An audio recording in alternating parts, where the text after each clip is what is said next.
Hello, everyone. Thank you so much for joining me today. Today, I'm very lucky to have Daniel Gladiś, who runs the Vlatava Fund. And I follow Daniel quite a lot on social media. And recently, he's been talking about Project Zimbabwe, which makes me laugh. Daniel, what is Project Zimbabwe?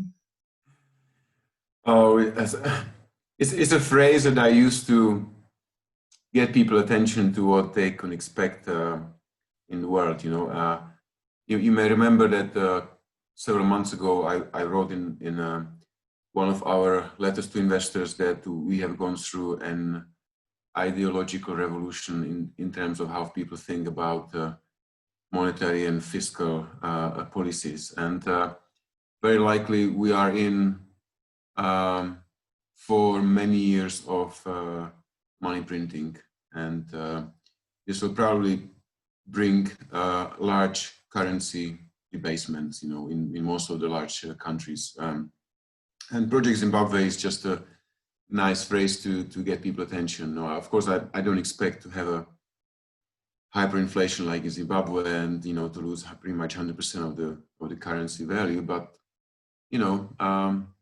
things will probably speed up in the next years, and I think people should be aware of that. Okay.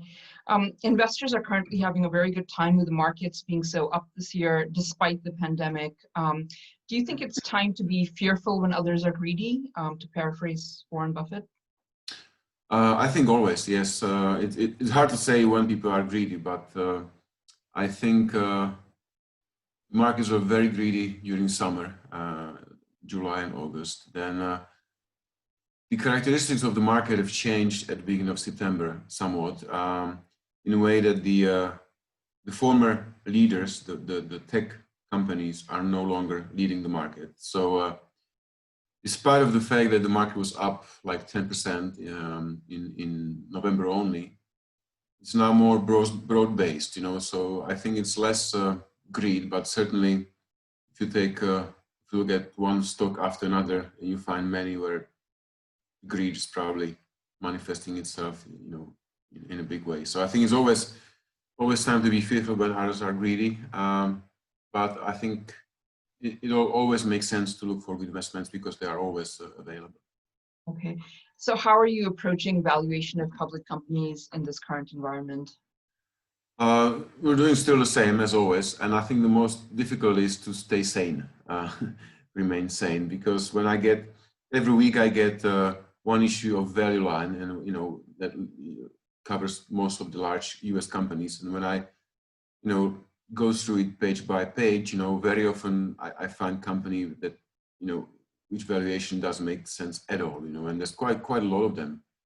But on the other hand, there's still a lot of companies which are totally forgotten and very good businesses. So I think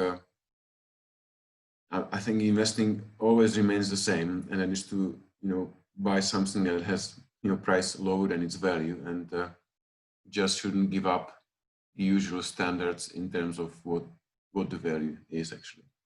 Okay, great, thank you. And you also recently wrote a piece about Airbnb's coming up IPO. Could you say something about someone who's actually bothering to read the prospectus versus listening just to their friends?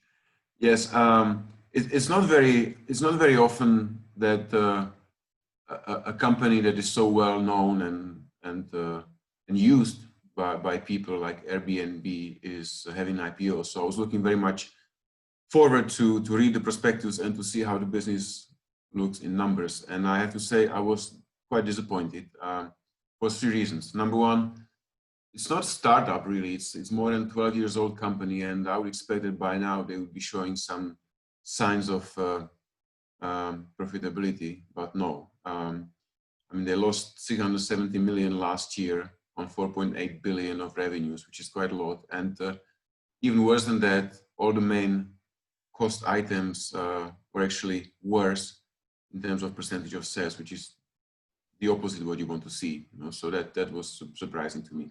Secondly, they're still quite dependent on the alphabet, and Google algorithms, and that's quite sensitive subject because Google is not only their counterparty which is trying to maximize its profit, from the business relationship, but it's also a competitor, you know, because they have their own services like Google Travel, etc. And I think